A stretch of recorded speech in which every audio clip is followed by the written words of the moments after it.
All right. Hello again, and thank you for joining us for today's event.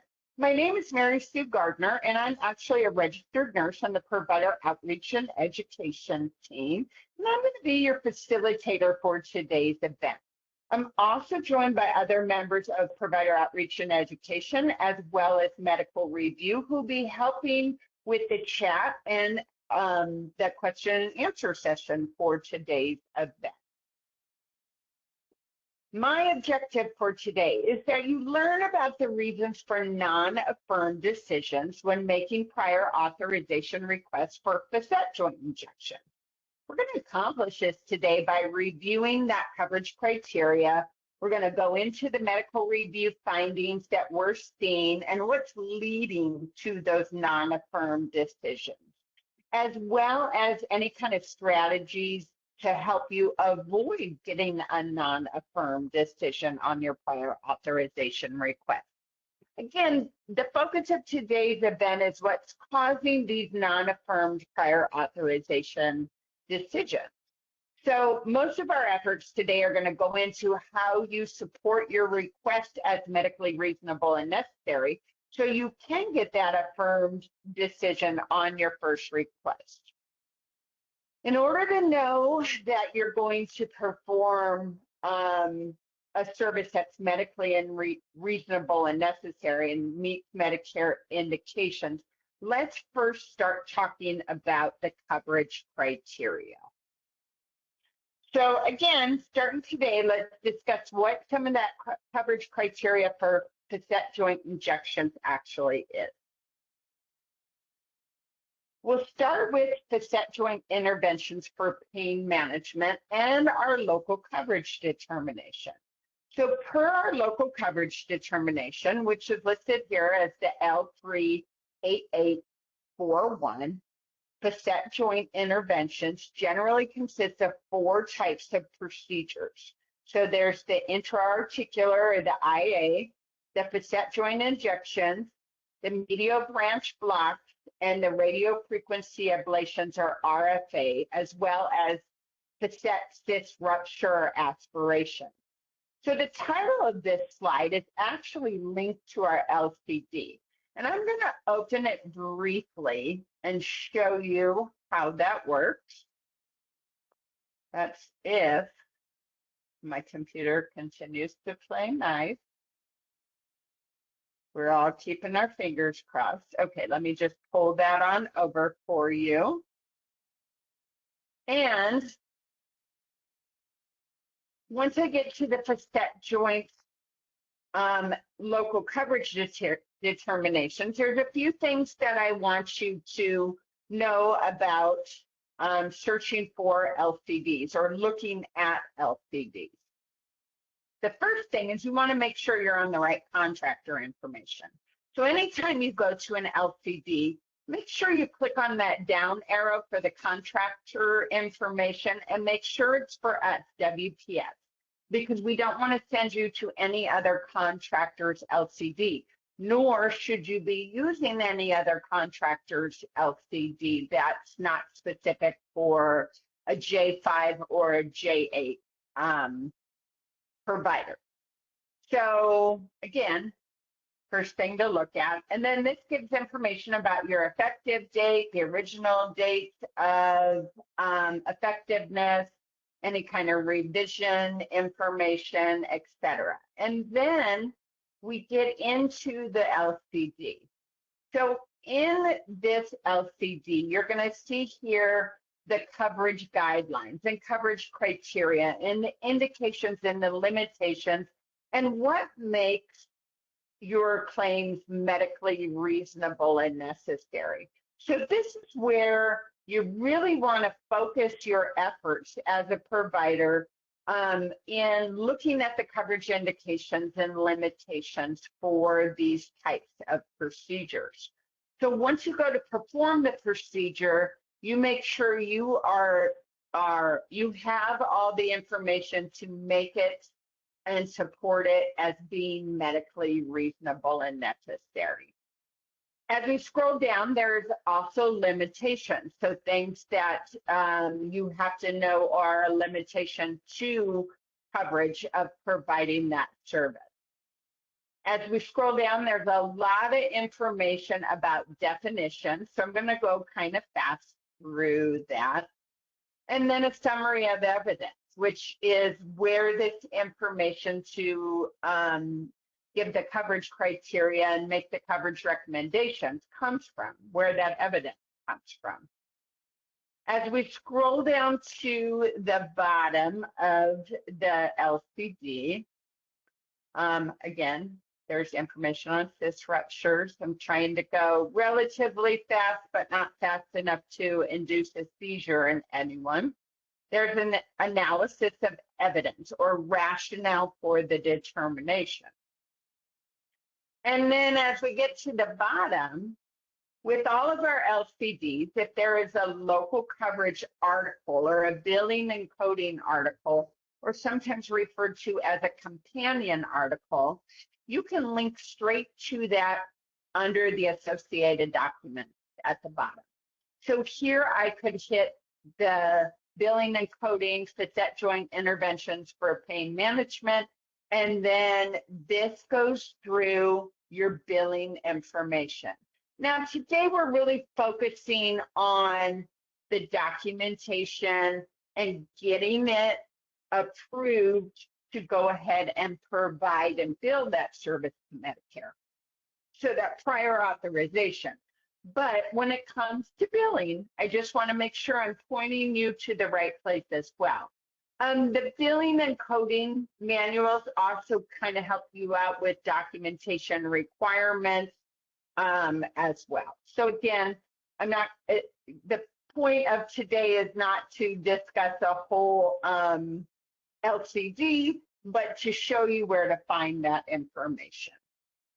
All right, so I am going to jump back to this. All right, and bring that back up. And that join. You have to excuse me because I definitely having a few little computer glitches over here on my end. Hopefully you're not seeing those glitches and they're not affecting what you guys are seeing, but unfortunately they're affecting my screen. Okay, I think we are good now. So back to information on the LCD.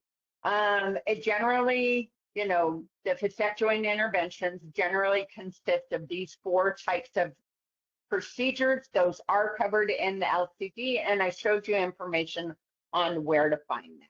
So let's break down the coverage criteria a little bit more. So facet joint interventions themselves are considered medically reasonable and necessary for the diagnosis and treatment of chronic pain in patients who meet all of the following criteria that we're going to go through in the next several slides.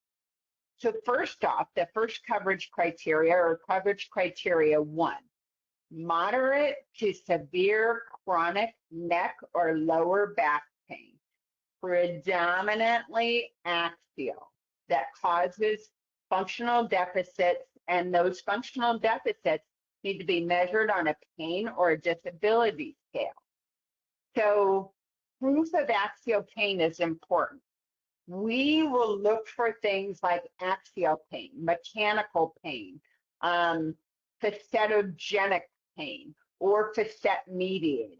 Those are some of the key words that we're going to be looking for. But like I said, predominantly axial. Persist rupture only. We can approve radicular pain or axial pain for that. So pain management must be performed and documented at baseline at each diagnostic, or pain assessment, I'm sorry, not pain management, pain assessment at baseline, each diagnostic procedure, and at each follow-up. And you've got to use the same pain schedule for each. So A disability scale may also be obtained at baseline and used for functional assessment if the patient qualifies for treatment. And the key here is be consistent. Use these scales at baseline, after each procedure, and at follow-up, and make sure it is the same scale and you are not switching back and forth. All right, so coverage criteria 2. The next criteria that must be met is the pain has to be present for a minimum of 3 months with documented failure to respond to like non-invasive or conservative management as tolerated. So this should be a multimodal approach of medications, maybe physical therapy, any kind of behavior modifications. If we're using heat and cold, massage, weight loss, and even any complementary treatments like acupuncture or chiropractic services that you would use for spinal manipulation for subluxation. So remember, the goal of conservative therapy is to manage the pain and improve the functionality, and should be standard before more invasive procedures are considered for facet joint pain. So that's what we're going to look for. We're going to look for it been present a minimum of 3 months. It's got to be documented.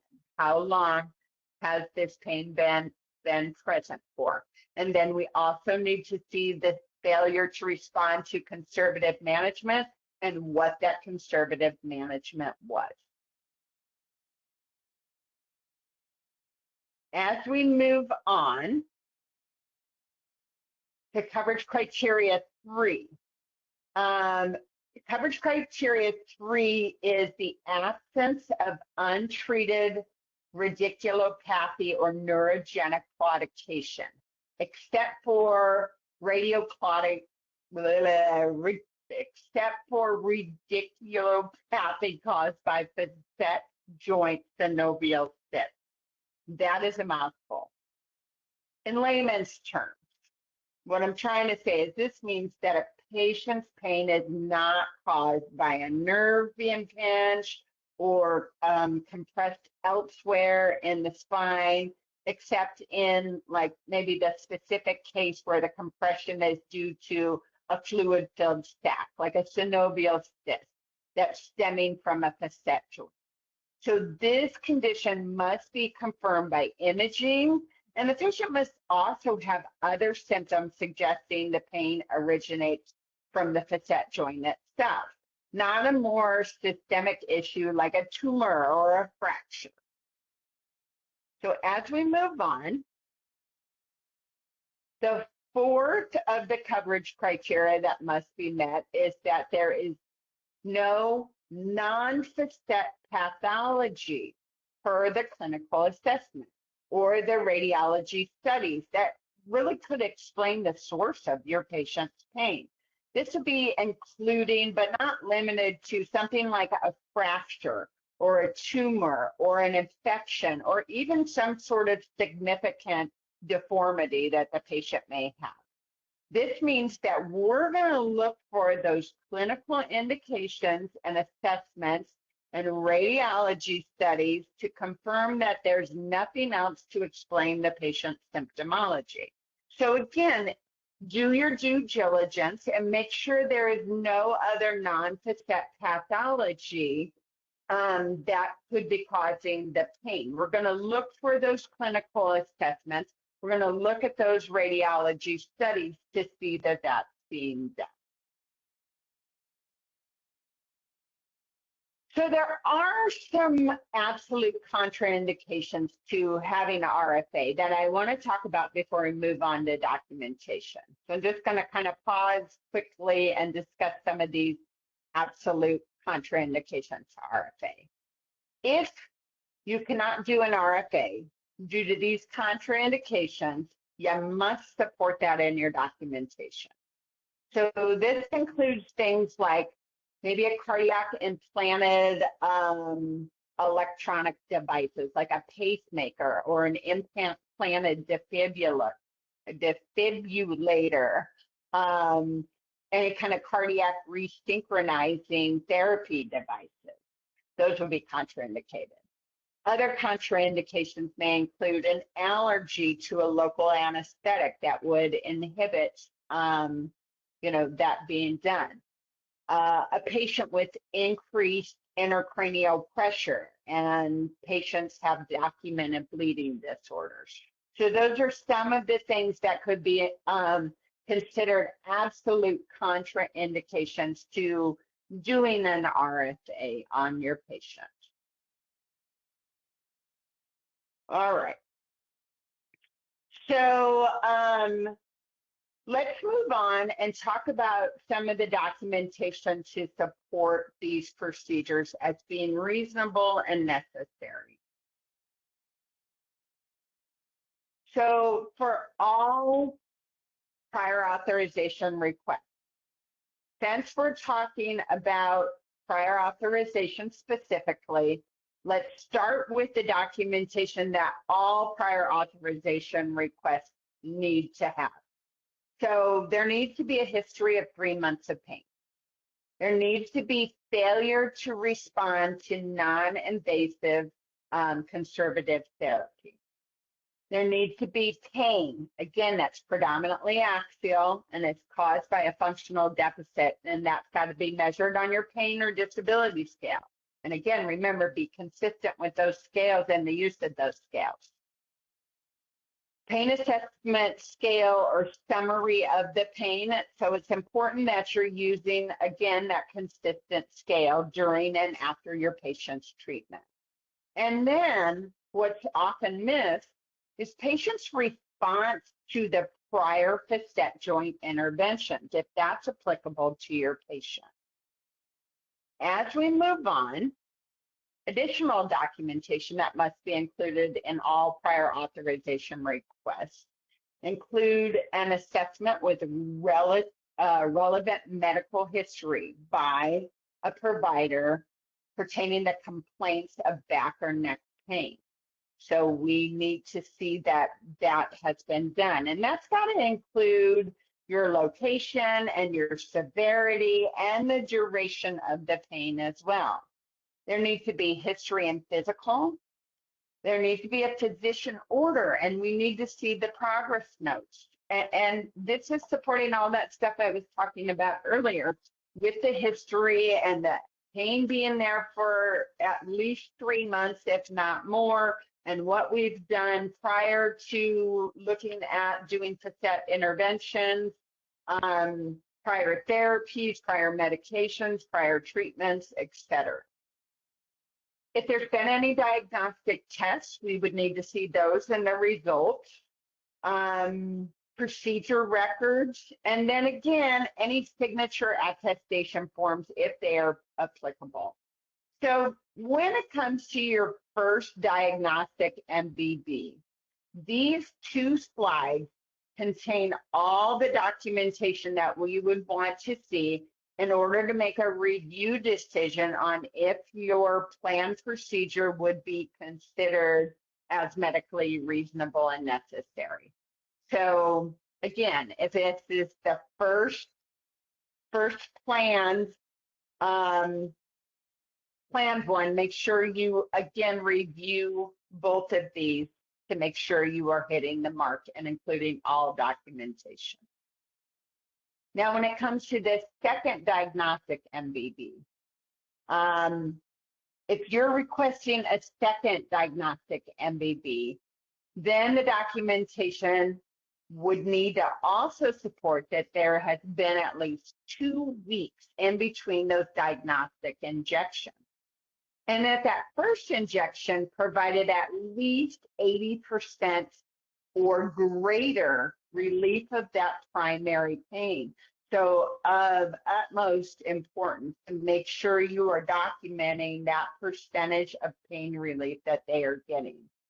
And then there also needs to be evidence that you plan to perform the second injection at the same level as the first. So remember, Diagnostic MBBs with steroids are not covered. So if we see from the documentation that the first was done with steroids, we would consider the second would also be done with steroids, and it may not then be considered for provisional affirmation, just so you know that. Also, we would expect that the request form includes the procedure. So on your request form, you actually want to state this is the second diagnostic MBB and the levels at which you are providing them. All right, as we move on. So a diagnostic MBB after a successful RFA. What do you need to do if you want to request another diagnostic MBB on a site that has already been ablated, that has already had a successful RFA? You can do a diagnostic MBB after a successful RFA if it's been greater than 2 years, or if there is question as to the source and it has been more than 2 years. Again, this information's got to be evident in your documentation. Generally, it's not covered, but if it's been more than 2 years since the last and there's documented question as to the source of the pain, then perhaps a diagnostic would be considered for coverage. But again, make sure your documentation is clear and specific. Now let's move into the therapeutic MBB. Keep in mind, we still look for all of that documentation from the first MBB, as well as if a patient's not a candidate for an RFA and you plan to request a therapeutic MBB, then the documentation would need to support why they're not a candidate. So for instance, maybe they have a fusion at that level and you can't do it. Then it needs to be evident in your documentation. We also need to see evidence that the diagnostic MBBs provided at least 80% or greater of pain relief. So again, these are key indicators of what should be in your documentation. So we're going to look for that 80% or greater primary pain relief. The request form, so the prior authorization request form, would need to specify that this request is a therapeutic MBB, and if it's an initial or a repeat, as well as what side and what level. So make sure, even though that form has a small area that you can include additional information, use that to the best of your ability. Give us that additional information that is not captured from a CPT code or a modifier. So make sure you tell us if it's therapeutic, if it's diagnostic, what side, what level, etc. Make sure all that information is spelled out there. All right. Again, so if you're repeating, you got to supply all that same documentation as you did for the first therapeutic MBB, as well as the evidence to support the first therapeutic MBB provided at least 50% or greater of the primary pain relief for a minimum of 3 months. So again, initial therapeutic, so we needed to see the diagnostic was 80% or greater. And then if it's a repeat therapeutic, that the one prior gave at least 50% relief for a minimum of 3 months.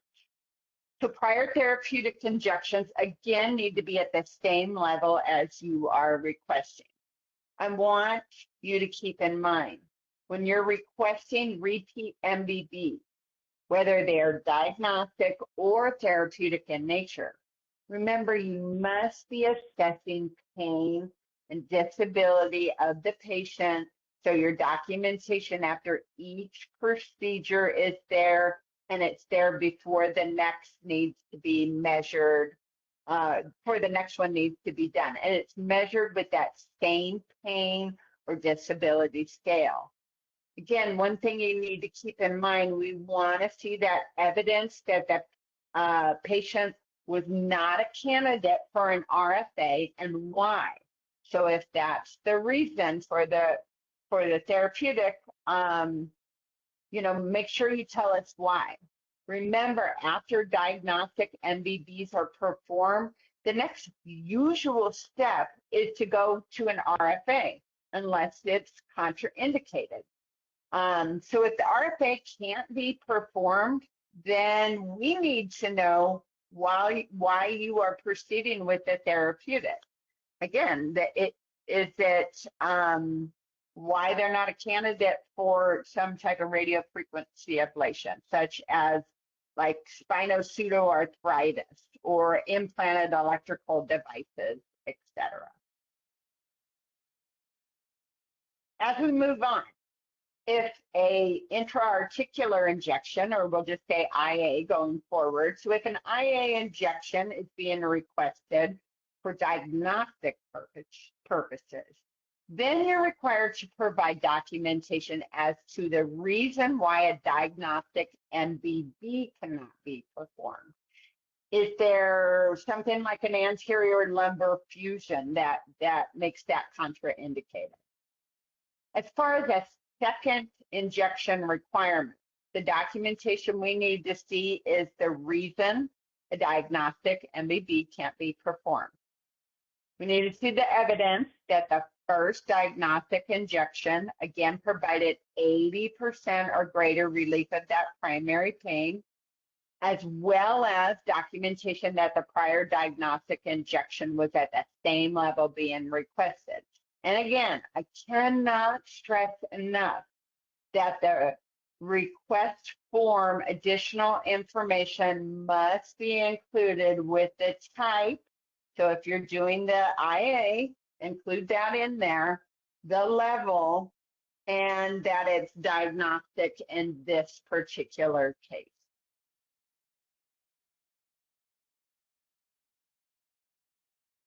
So initial therapeutic IA injection. Let's talk about when the IA injection is going to be therapeutic in nature. So if a request is going to be made for an IA injection for an initial therapeutic injection, the following evidence must be supported in your documentation.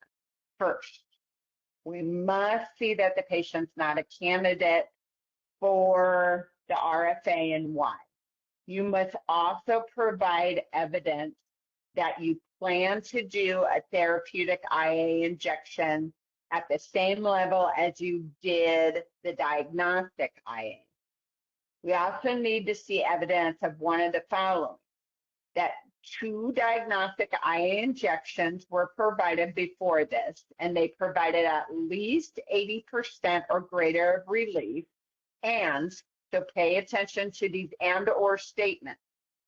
And the documentation supplies a reason why the diagnostic MBB cannot be performed.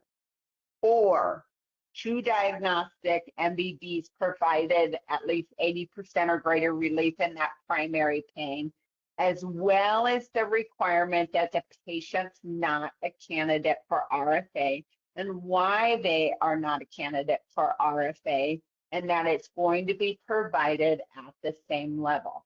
And again, the LCD walks you through these and or statements as well. I just chunked out the words to kind of make it an easier stepping stone for you and drilled down the words alone. All right, so repeat therapeutic IA injection. If you're going to request a repeat of a therapeutic IA, then your documentation must support the prior therapeutic IA provided at least 50% or greater primary pain relief for at least 3 months. And it's going to be done again at the same level. Your request form would indicate that it's a repeat. and then that it's therapeutic and the levels that you are requesting as well. So again, it is of utmost importance that you are making it, just out there loud and clear in your documentation, as well as on your prior authorization request, what type of procedure you are doing, if it's therapeutic or diagnostic in nature, if it is an initial or a repeat, and at what level it is being provided. So after your successful diagnostic injection, generally comes the RFA at the same site if the patient's not contraindicated for some reason. So when you plan to provide an RFA, and if it's the initial request for prior authorization, then the documentation you provide needs to support that you have successfully completed a minimum of 2 diagnostic MBBs or IAs, and that those provided at least 80% or greater relief of the primary pain. We also need to see evidence of the levels you're providing the RFA at, because we also need to verify that it's at the same level as the diagnostic MBBs or RAs were performed.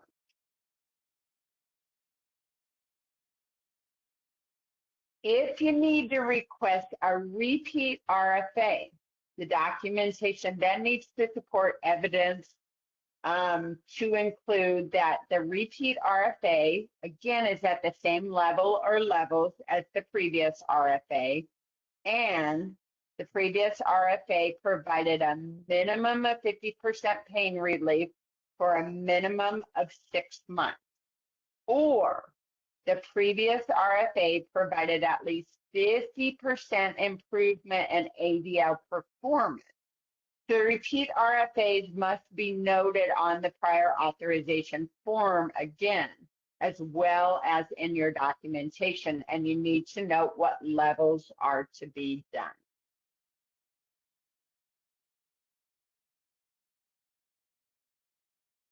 So when we move into Facet interventions and a prior authorization request comes in for cyst aspiration or rupture, first you need to make sure that your prior authorization request form contains the information about the level, and next that the documentation must support that diagnostic imaging confirms that there is compression or displacement of the corresponding nerve root by like a synovial or bursal cyst. So before we move on to some of the review findings and how to avoid them, I already talked, I was going to say, let's talk about those contraindications, but I already went over those contraindications with you. I'm so sorry. All right.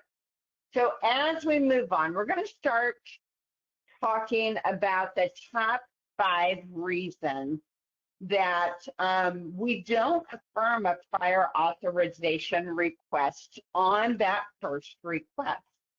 And hopefully by learning some of this and understanding, you'll have a better idea of how to submit your prior authorization request and what types of things need to be included so you can get an affirmed decision on that first request. So let's start out with percentage of relief.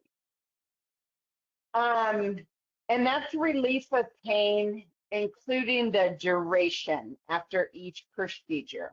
And we have to make non-affirmed decisions because sometimes we don't get that percentage and we don't get that information that it has been collected after each procedure. Now, we discussed briefly in the coverage criteria section, as well as in the documentation section, that when you move into subsequent procedures, you must document the percentage of pain relief from the initial procedure. So for instance, if you want to go from performing an initial MBB to a subsequent MBB, you need to have proofs that there was at least 80% or greater relief from the primary pain from the initial. So if there's no formal disability scale or pain scale completed, it's going to be hard for us to also see the percentage of relief. Remember, we need to see that the same disability and pain scales were used and that they were used at baseline, after each procedure, and at each follow-up visit. The next most common reason is no documentation of the pain type descriptor. So it's not documented that it's axial pain or otherwise known as mechanical pain or facetogenic pain or facet-mediated pain. However, however you labeled it, we need to still see that there is documented axial pain. And in the absence of this, we can't prior auth your request. As we move on, the next most common reason for rejection is that the levels requested do not match the previous levels treated. So remember, the repeat injections must be at the same level as the prior injection. Also, remember that those repeats that you need to provide the percentage of previous pain relief as well. Now you can refer back to slides 18 and 20 for that coverage criteria as well. Oops, and I'm just going to hopefully jump back. And it does not want to jump back, but I was going to take you back, and I will just click back real quick to some of those examples where, again, it tells you 50% or greater for 3 months for your repeat IA, for your repeat RFA, 50% pain relief for at least 6 months, or at least 50% improvement. Those are things that we are going to look for. So as we talked about in the LCD, there are restrictions on going on to other procedures where you have to prove that there's been a certain percentage of pain relief from the prior procedure. So make sure whatever the procedure is that you are doing, if you're moving on, that you have documented evidence of that prior pain relief. All right, and I went one slide ahead, so that's okay, because that takes us to no pain scale rating. Remember, and I've stressed this and I've said it a bazillion times, you must complete a formal disability scale and or pain scale, and you must use the same scale at each visit, so at baseline, after each procedure, and at the follow-up. If we don't get this information, we can't in good faith just, allow for Medicare claim to be billed that we don't have the evidence to support the medical necessity. Next is unclear levels to be treated. So when we're unable to determine what procedure or level or round, like if this is the first, the second, or a repeat, if those things are unclear and it's unclear what level you're going at, it is going to be hard to say that you gave us evidence to make a medical necessity determination on that. So you need to make sure that you are identifying in both your documentation as well as your prior authorization request what level. And again, I can't stress enough, besides what level, tell us what round. Is this the first time? Is this the second time? Is this, repeat, as well as the procedure that you're doing.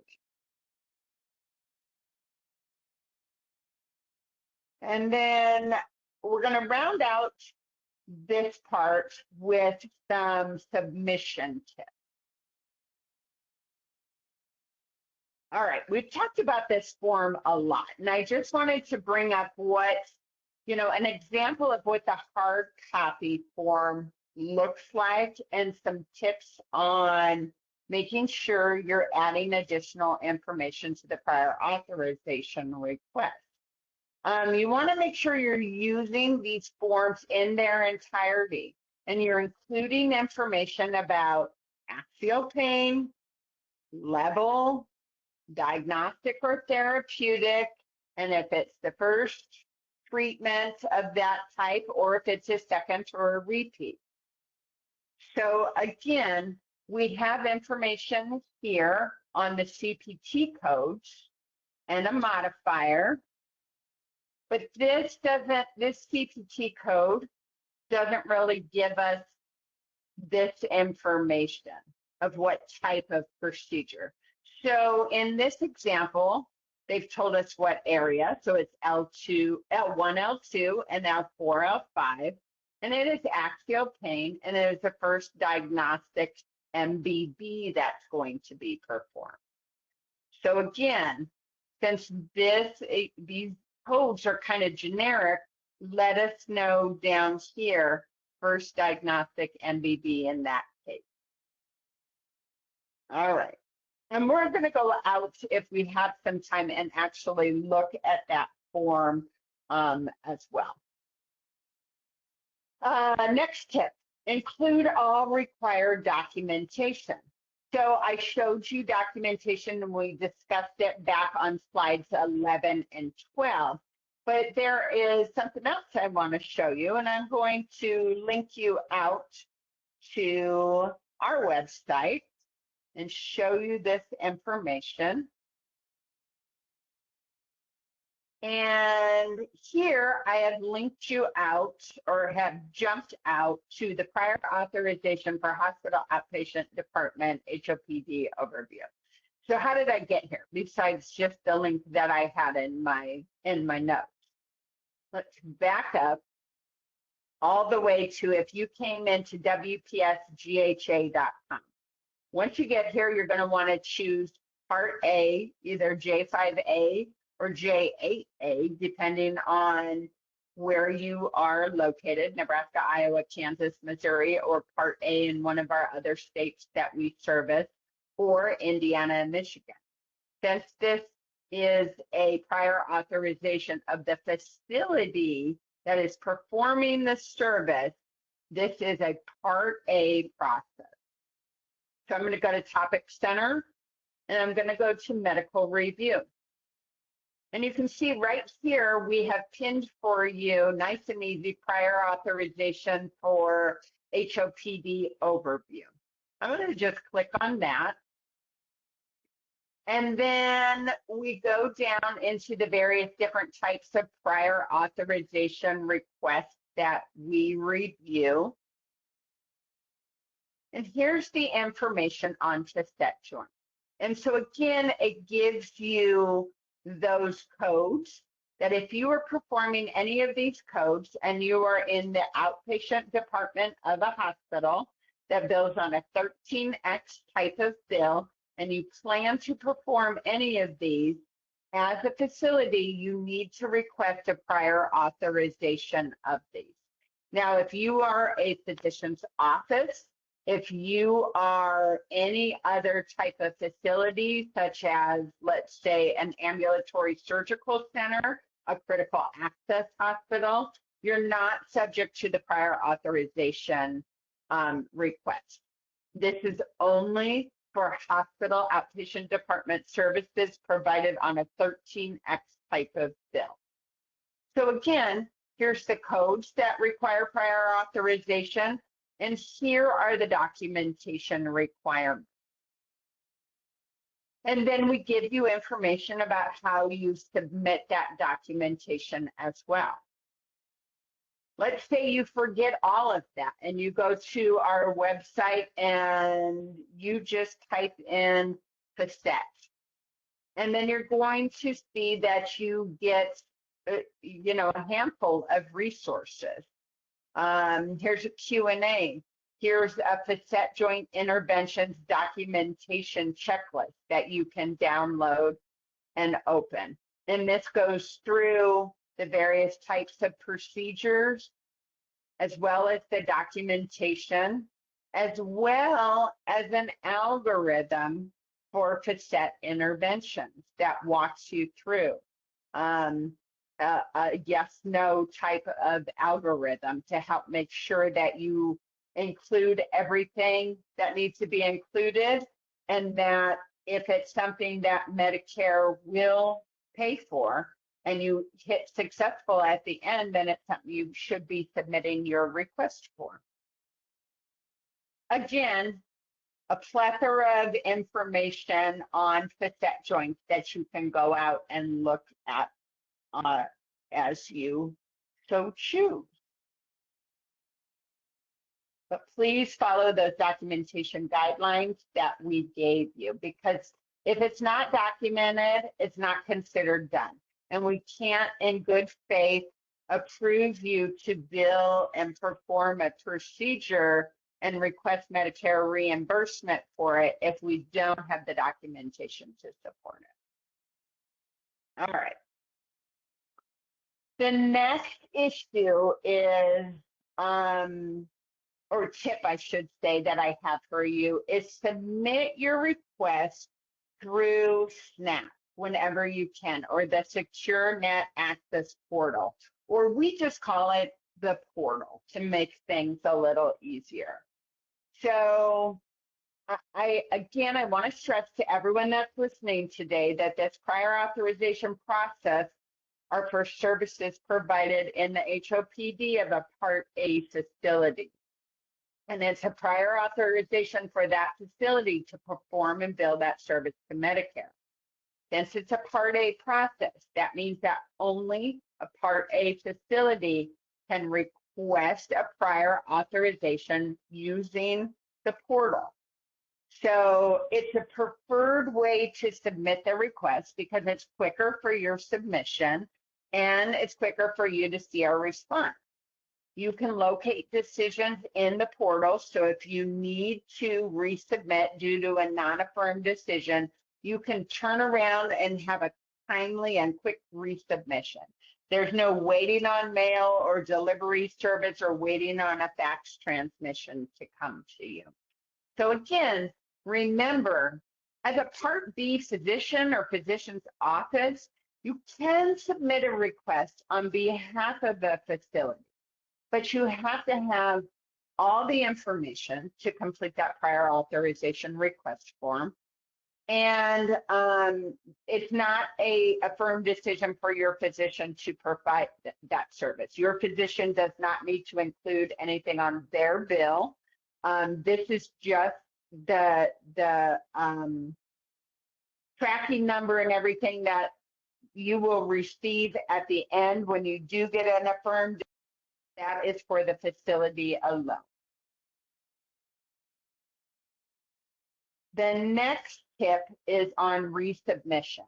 So let's talk a little bit about this. So if we were to grant a partial affirmation, so let's say you request 2 different HCPCS picks because you're going to do 2 levels, such as the 64493, and which like an injection, diagnostic or therapeutic of lumbar sacral single level, and you also request the 64494 lumbar sacral second level. So you place those on your request that you're doing L3, L4, L4, L5. But your documentation says that you're doing L4, L5, L5, S1. Then we may only affirm the single level because the documentation only supports the 4-5 is being done, not the 3-4. So if this happens to be a case, you may receive a partial affirmation. If you need to do both, you would need to submit another request. You would include the prior affirmed UTN or unique tracking number and resubmit a request form that matches what's in the documentation. So then both the 64493 and 64494 should be requested again. So that's just one other little tip. And then finally, take the phone call. Our medical review department often tries to call a point of contact listed to discuss what's missing and to help you avoid resubmission. If they call and leave a message, take the phone call or call them back. I know it's scary when you get a phone call from Medicare, and you want to make sure also that it's nothing fraudulent, but if we leave a message, follow up with that message. Again, we're going to use the contact information that was listed on the prior authorization request form. And then finally, I've provided you some resources, and some of these we have already looked at on the website, but you know, that documentation checklist is really nice, and it has that little algorithm to walk you through what you need to do next. This is information on the prior authorization for facet joint interventions, the actual prior authorization request form, which again, I want to just quickly show you. You can download that request form, and it looks like this in its entirety. And you need to make sure all the components of this are filled out, including information on who the requester is and how we can contact you if we need to make that phone call back to you. If you happen to be, let me go back to that, submitting a request, and you're going to use our portal, on every page until you're logged into our portal, you're gonna have this box right here, no matter what you switch to. Even if you just go back to general medical review, this box is gonna stay there. If you use our portal user manual, you will be able to find the information about prior authorization in here, all the way down here under prior authorizations. And then again, the user manual walks you through the information as well as which screen. So you go into your transaction screen, you complete the information, and then it tells you what all of your next screens are going to look like as well. All right. And then just a quick recap. So what did we learn about today? We learned about the reasons for non-affirmed decisions on your facet joint prior authorization request and the steps to help you improve those outcomes. And we accomplished this today by going over what that coverage criteria is, as well as where you can find information in our LCD. We went over the documentation and what you need to have in your documentation depending on the type of request you are submitting. We went over those top reasons for the non-affirmation. So in an effort to help you avoid getting a non-affirmed decision, we went over what really is happening. And then we rounded out by going through submission tips. Now, I know that there has been a few questions that have come into the chat, and in the interest of time, I'm going to take a look at those at the end of the event because we're running quick on time, and I don't want to keep anyone after the time. We'll formulate answers to those, and if it's pertinent to the group, I'm going to send out an email with the questions and the answers to everyone.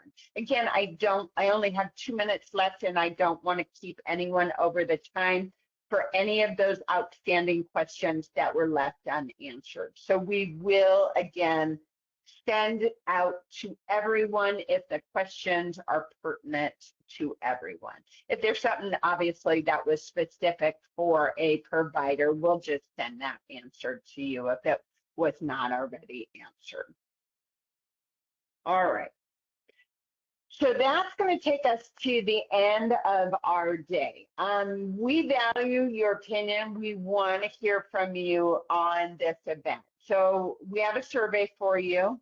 It only takes a few minutes to complete. And Jennifer's going to place a link to the survey into the chat, as well as when this webinar closes out, you're going to get an email that is also going to have a link, or you're going to, when we close this out, you're going to be redirected to an external site.